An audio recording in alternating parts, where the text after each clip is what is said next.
আসসালামু আলাইকুম বন্ধুরা, সবাই কেমন আছো? আজকে তোমাদের মাঝে নতুন আরেকটি রেসিপি নিয়ে হাজির হয়েছি। সম্পূর্ণ রেসিপিটি দেখতে হলে ভিডিওটি না টেনে দেখতে থাকুন। আর যারা আমার চ্যানেলে নতুন তারা এখনই চ্যানেলটি সাবস্ক্রাইব করে সাথেই থাকুন। তো চলুন মূল রেসিপিতে যাওয়া যাক। আমি এখানে পরিমাণ মতো গরুর মাংস ভালো করে পরিষ্কার করে নিয়েছি। তারপর চুলায় একটা কড়াই বসিয়ে দিয়ে পরিমাণ মতো তেল দিয়ে কিছুটা পেঁয়াজ কুচি দিয়ে দেব।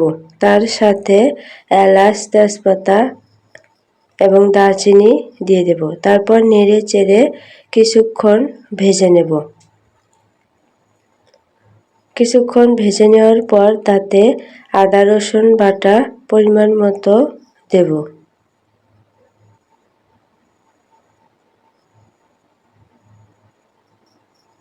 তার সাথে সামান্য পেঁয়াজ বাটা এবং ধনিয়া বাটা দিয়ে দেব। আপনারা চাইলে ধনিয়া বাটাটা নাও দিতে পারেন। তারপর নেড়ে চেড়ে একটু ভেজে নেব। তারপর তাতে সামান্য পানি দিয়ে দেব, যাতে মশলা দিলে সেগুলো কড়ায় লেগে না যায়। পরিমাণ মতো মরিচের গুঁড়া, জিরা গুঁড়া, ধনিয়া গুঁড়া,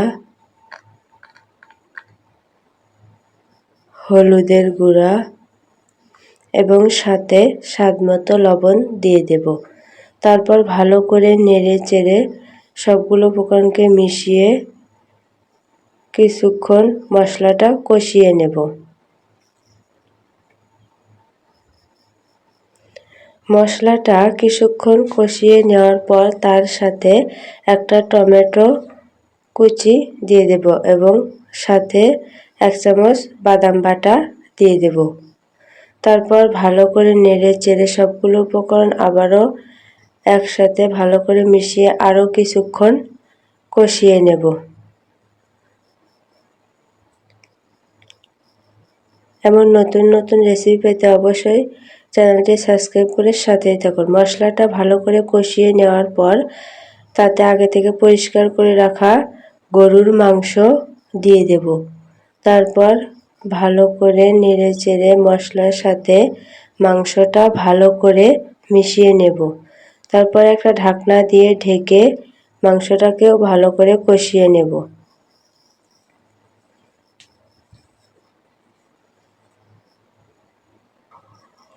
মাংসটাকে ভালো করে কষিয়ে নেওয়ার পর আমি তাতে গরম পানির ঝোল পরিমাণ মতো দিয়ে দেব। এখানে অবশ্যই গরম পানি ব্যবহার করার চেষ্টা করবেন। তারপর ভালো করে নেড়ে চেড়ে কিছুক্ষণ রান্না করে নেব। মাংসটা কিছুক্ষণ রান্না করে নেওয়ার পর ঝোলটা অনেকটা কমিয়ে আসার পর তাতে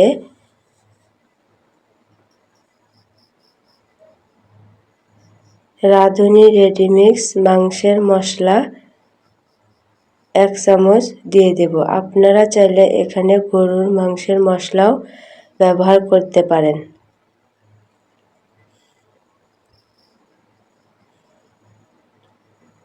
মশলা দেওয়ার পর তার সাথে 1 চামচ ঘি দিয়ে দেব। তারপর নেড়ে চেড়ে আরও কিছুক্ষণ রান্না করে নেব। আপনারা চাইলে এই পর্যায়ে চুলা থেকে নামিয়ে ঝোলটা কিছুটা কমিয়ে পরিবেশন করতে পারেন। আমি মাংসে ফোড়ন দেব, তাই চুলা থেকে নামিয়ে নেব।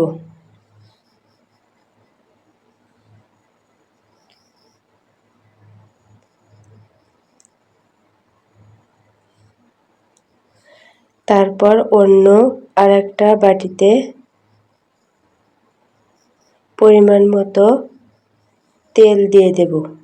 তারপর তাতে রসুন কুচি দিয়ে দেব। রসুন কুচিটাকে লালচে করে ভেজে নেব। রসুনটাকে লালচে করে ভেজে নেওয়ার পর তার সাথে আস্ত জিরা দিয়ে দেব। তারপর নেড়ে চেড়ে একটু সময় ভালো করে ভেজে ফোড়নটা মাংসে ঢেলে দেব। তারপর নেড়ে চেড়ে পরিবেশন করব। আজকে এই পর্যন্তই। আগামীকাল নতুন আরেকটি রেসিপি দেখার আমন্ত্রণ রইল। সে পর্যন্ত ভালো থাকবেন, সুস্থ থাকবেন। অবশ্যই চ্যানেলটি সাবস্ক্রাইব করে সাথেই থাকবেন। ভিডিওটি দেখার জন্য ধন্যবাদ।